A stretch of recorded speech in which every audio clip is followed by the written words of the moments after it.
Today's episode starts with an innocent text message to a man on Craigslist asking for his pool balls. Billiard balls. The weirdest part is when we found out he was like 75 years old. And to make it even weirder, he hands us the balls in this sack.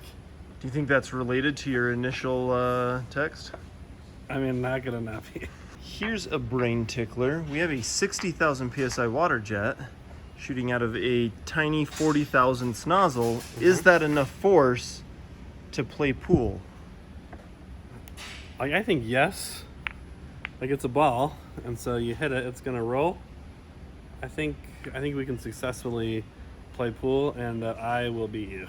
So we ran a few tests trying to hit the ball with the water jet. We tried hitting it directly from the top in a couple different places, and all it really did was create way too much backspin. So we turned the head on an angle and tried shooting it, but it left very big gouges just with water only. But with that method, we were getting the distance that we wanted in order to play pool. We turned down the water pressure down to 15,000 instead of 60,000. And there was a lot less damage on the billiard balls, which is what we need, so they last a little bit longer. Now, all we need is a pool table. Like this one. This is our regulation pool table. We even got the 45-degree angle pockets at regulation width. That's about the only thing that's regulated. Spray paint on plywood with some 2x4s. Because of the size of our felt, we are going to be playing 9-ball. How this is going to work, we are going to use the cue ball to break, and then after that, the water coming out of the nozzle is your cue. Yes. Cue ball. Is that the right? Is it called the cue ball? The cue is the stick, and yeah, the cue ball is the one cue you ball, hit with yes. the stick. So the water coming out of the nozzle is your cue ball. So you line it up to whatever one you want to hit. So we'll be hitting the water directly to the balls because it's already hard, and we'll just need some help lining that up. I think it'll already be impossible, so every advantage we can take. Rock, paper, scissors, shoot. Okay, I break.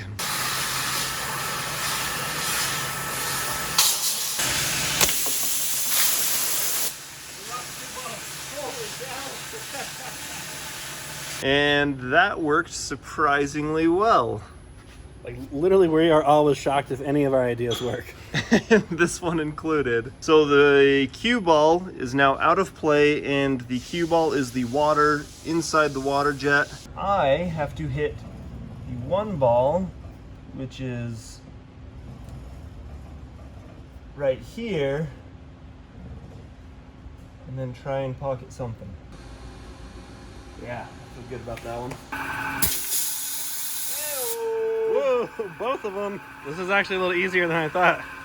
The sucky part is, in order to move the head by hand, you have to like turn the machine off and hit the E-stop in order to be able to do that. So this game's gonna be kind of long. And then you gotta turn the pump back on, get it Wait up to first pressure. to get up to pressure, and then shoot.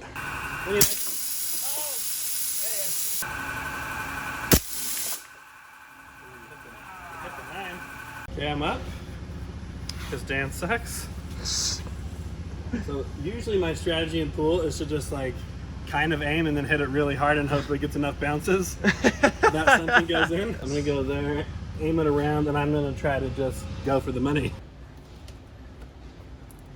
I should hit like here and then hopefully just jam some stuff in. So Dan's been using low pressure. I'm gonna kick it up to high pressure. it's gonna shatter the billiard ball. Having that point like in my general direction on high pressure I'm is feeling pretty good about this. it's making me nervous. Hey!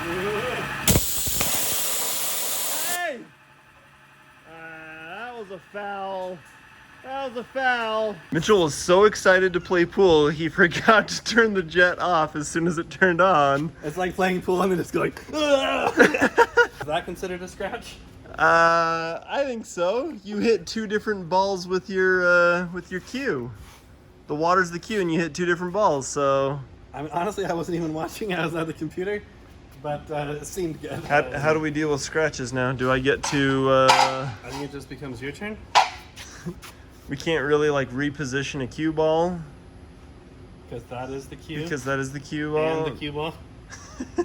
Feel like I'm lined up decently. If I hit the 8 ball, I don't want to e-stop it to rotate that again. So I'm just going to try and hit the 8 ball on this side, to hit the 9 ball more on that side, to maybe curve it in over here.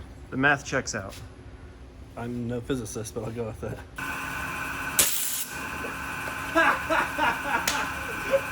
It actually worked!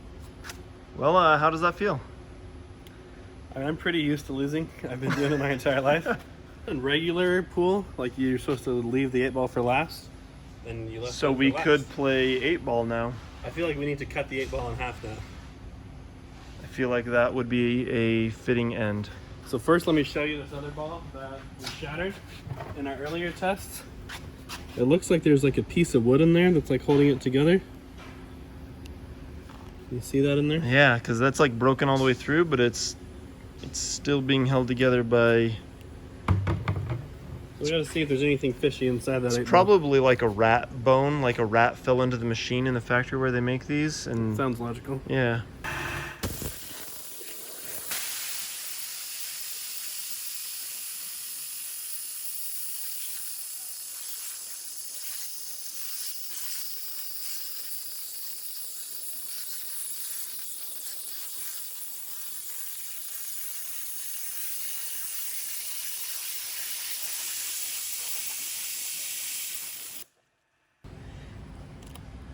What? That's another steering stick in there.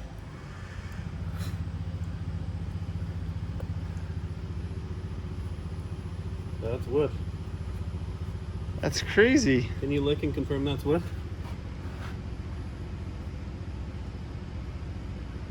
That is wood. He knows wood when he licks it. So we've got a theory. So what's in there is wood. We broke open the other one, and you can kind of see the wood grain there. And so we think in the process of making it... It looks like they pour the number first as a separate little mold, and then they put a number in the top and bottom and pry it apart with a piece of bent wood to keep them on the opposite ends, and then fill it with black. And just have the wood Stay in there and be encased. That's the theory. Does anyone make pool balls and can confirm? Pool balls or billiard balls? Either. How many people are going to get mad at us for calling it one or the other? Let's find out in the comments. Is it pool or billiards?